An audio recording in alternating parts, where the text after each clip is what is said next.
Hello, my name is Jordan Motley. I'm here for the middle school English teacher position.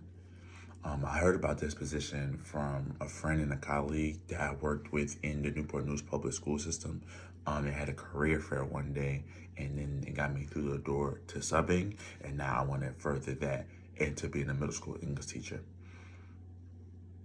So a little bit about myself. I'm big on working with children. I've been working with children for about 4 years now, whether it be in a classroom setting like subbing or more so fun and engaging things. So I worked at the Riverside Health Center in Newport News, and they had a summer fit camp.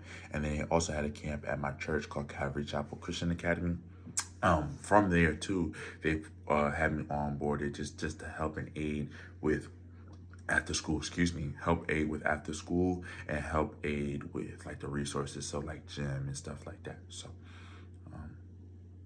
So the biggest thing with keeping yourself organized, or I keep myself organized rather, is understanding that you can't do everything at once, right? Like you are not Superman, that you are not going to be able to fix everything. So having that understanding, having that mindset, you tackle the biggest thing first and then work on the other stuff later. So like right now I have a couple assignments that's due. And because I'm still aspiring to graduate, I have a couple of assignments that are due. And so the biggest one goes first, and then you tackle the other ones too. So that's a big thing about me.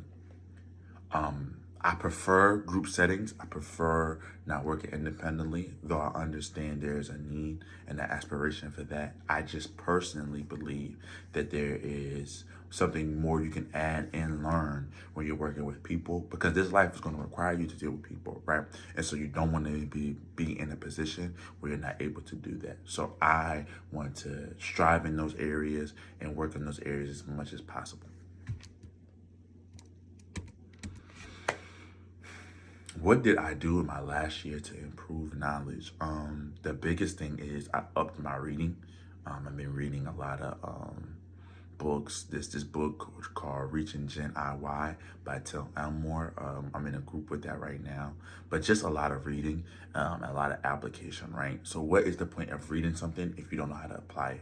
So just taking concepts, writing them down, and just applying it that way. But the biggest tool for me right now is reading, for sure.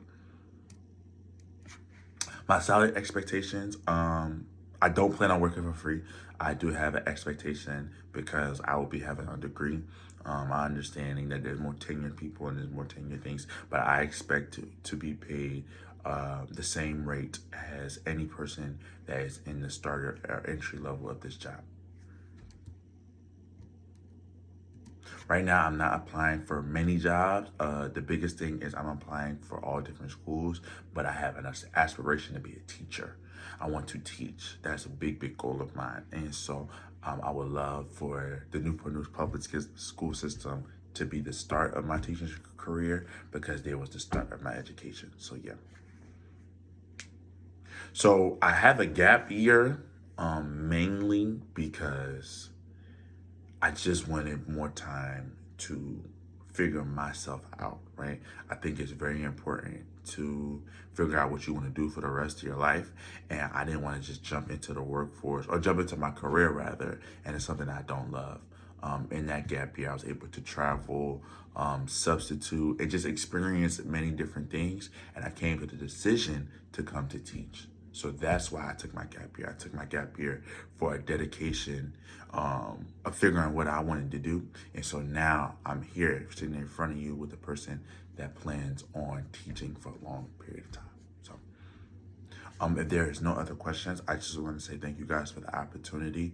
I truly do appreciate you guys so much for just the chance to sit down and interview with you guys. And if you guys will bring me on board, I would very much so appreciate that. Thank you so much, and enjoy the rest of your day.